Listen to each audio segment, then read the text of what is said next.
Приветствуем вас, Беслан Алексеевич. Есть несколько тем, о которых хотелось бы поговорить, но начнем, пожалуйста, пожалуй, с Кавказского инвестиционного форума, в котором также принимала участие Абхазия. Президент был там, он проходил в Минводах несколько дней. Я думаю, что это довольно известное событие. Как вам кажется, во-первых, для чего этот форум создан и почему нам важно и нужно там участвовать? Ну, во-первых, это очень важный форум в плане экономического развития региона Кавказа. Мы почему должны участвовать? Во-первых, мы, конечно, живем на Кавказе, это первое. Всегда, знаете, Кавказу уделяли особое внимание за последние 200 лет. Сначала Российская империя, потом и Советский Союз, и Федерация, потому что много событий, которые произошло после распада Советского Союза. Вообще, я помню, даже в советское время говорили, что Кавказ очень дотационный регион. Когда я был студентом, даже говорили, что два города, которые не являются дотационными. Это знаете, какие города? Это город Грузда и город Баку. Нефтяные такие порты и города. Вы понимаете, вот в чем дело? Кавказ после событий распада Советского Союза оказалось очень тяжелом конфликтной такой ситуации, этнополитической прежде всего. И поэтому вот развитие региона, учитывая важность для сохранения России, целостности России, события, которые происходили в 90-е годы, потом после 2000-х годов, у нас здесь в Абхазии конфликты, вооруженные конфликты, конечно, Россия уделяет особое внимание развитию, региональному, социально-экономическому развитию, потому что есть и другие игроки, которые обращают внимание на Кавказ, я имею в виду на Закавказье, это прежде всего и Соединенные Штаты, Иран, Турция и так далее. Поэтому, знаете, когда вот говорят о Кавказе, об Абхазии, инвестиционной такой деятельности Российской Федерации, это очень важный фактор для развития вообще и нашей республики. Потому что чего нам не хватает, чего вообще, если так открыто заявить об Абхазии, не хватает инвестиций.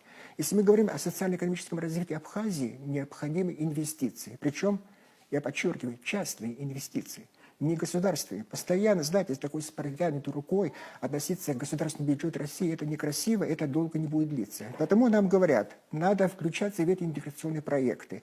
И то, что вы затронули, то, что произошло, наш президент присутствовал, приехал Мишустин, председатель правительства, встреча, некоторые проекты, которые были озвучены, это очень важно для социально-экономического развития Абхазии, вообще региона, учитывая, что все-таки, знаете, курортно-рекреационный регион, связь с другими вот, курортными зонами. И вообще, учитывая, что какое место Абхазия занимает в коммуникационном отношении, в плане связи с другими республиками и так далее, особое внимание, я думаю, Россия будет уделять. И, конечно, мы должны включиться в всю эту работу, потому что, я еще раз подчеркиваю, мы должны создать экономику Абхазии, основой базы, которой будет курортная туристическая индустрия.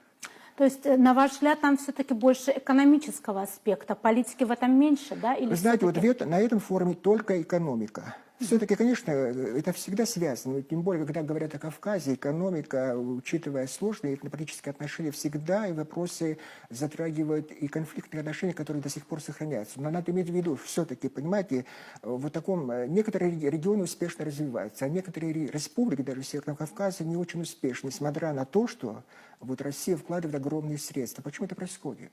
Здесь говорят о многих факторах, которые не дают развитию Кавказа. Я имею в виду Кавказа прежде всего и Северного, и нашей республики. Конечно, говорят о коррупции, говорят о очень плохом управлении регионе и так далее. Все это имеет место, но самое главное, с чего надо начинать, надо стабилизировать ситуацию. Этнологическом отношении, чтобы здесь не было конфликтов, не дай бог, межэтнических таких столкновений, разногласий. И стабильность сохранится, я уверен, что инвесторы появятся и в нашем регионе, и в республике, потому что все-таки, не будем забывать, Кавказ – это очень уникальный регион для Российской Федерации. И для сохранения ее целостности, вообще для реализации ее, так скажем, новых условиях, геополитических условиях, для реализации ее внешнеполитических интересов. Перейдем к другой теме. Очень такой интересный момент был, когда в День независимости Грузии, который они так отмечают, президент Украины Зеленский написал на грузинском языке, хочу отметить, поздравления, и отметил, что Украина очень помогла Грузии, ну как они это называют, в день российского вторжения. Да, 2008 год именно так позиционируется, как мы знаем, и в Украине, и в Грузии тоже об этом, этой же точки зрения в основном придерживаются. Как вам кажется, это вот очередной такой шаг, который говорит, вы нам должны, за вами должок, а вы нас не поддерживаете санкции. О чем это вообще говорит? Это очередной такой пиар-ход? Вы знаете, серьезный конфликт возник вообще удивительно между Украиной и Грузией после 2008 года, а тем более после специальной военной операции, которая начала Российская Федерация. Потому что, видимо, в Киеве ожидали, что какой-то фронт, как они называли, второй, здесь будет открыт, который позволит решить свои проблемы. Но этого не случилось. Грузия, надо признать, как трезво, оценив ситуацию, вот так здраво себя повела. Это надо признать. Как будут дальше развиваться события между Украиной и Грузией, мы посмотрим. Тем более отношения. Вроде бы начинают хорошие отношения складываться между и Россией, и Грузией. Во всяком случае, экономические связи на приличном уровне сегодня. Понимаете, Украина обижена на Грузию вот за это. Причем не только Украина, кстати, между прочим, ее западные спонсоры тоже. Вот то, что такое давление некоторые на Грузию, которое мы наблюдаем со стороны Европейского Союза и США, это из обиды, что Грузия открыто не поддержала Россию вот в специальной военной операции. Отсюда вот все эти заявления Зеленского, как-то уязвит, уколоть Россию, знаете, вот Грузию, что вы нас не поддержали, мы всегда были с вами и так далее, и так далее. Но, вы знаете, это авантюрные заявления Зеленского, к которому привыкли все. Я думаю, что и спонсоры западные тоже. Потому, учитывая, что сегодня начинаются такие переговоры в Стамбуле, я думаю, что, знаете, эта политика, которая завела в тупик и не разрешит, конечно, украинский конфликт, надо как-то, вы знаете, очень трезво оценив ситуацию, как-то выйти из этой ситуации в ближайшие полгода, год, наверное. А то это приведет к тому, что вообще, я сомневаюсь, что Украина как целостное государство сохранится. Вы сами затронули тему переговоров, хотелось бы тоже немножко об этом порассуждать. Как вам кажется, как продвигается этот мирный трек? Идет ли все к миру или к какому миру, если так? Если послушать серьезных, как они себя назвать, экспертов, даже серьезных больших политиков, эти переговоры ни к чему не приведут. Потому что вот то, что мы знаем, да, вот то, что уже выложено, так называемые меморандумы, говорят о непримиримости вот позиции и Российской Федерации, и Украины, и их спонсоров, особенно европейских.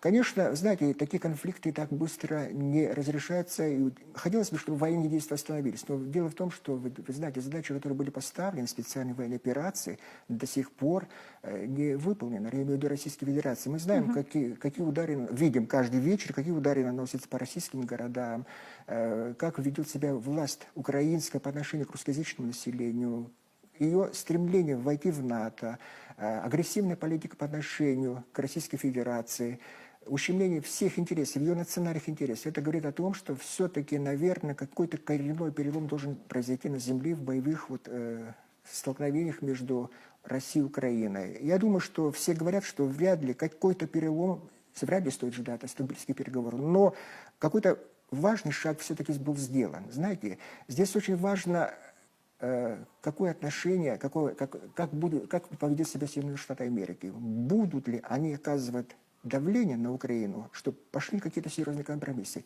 Или Украину оставят, как они говорят. Если вы не договоритесь между собой, мы вас вообще бросим. То есть они имеют в виду и Украину, и Россию.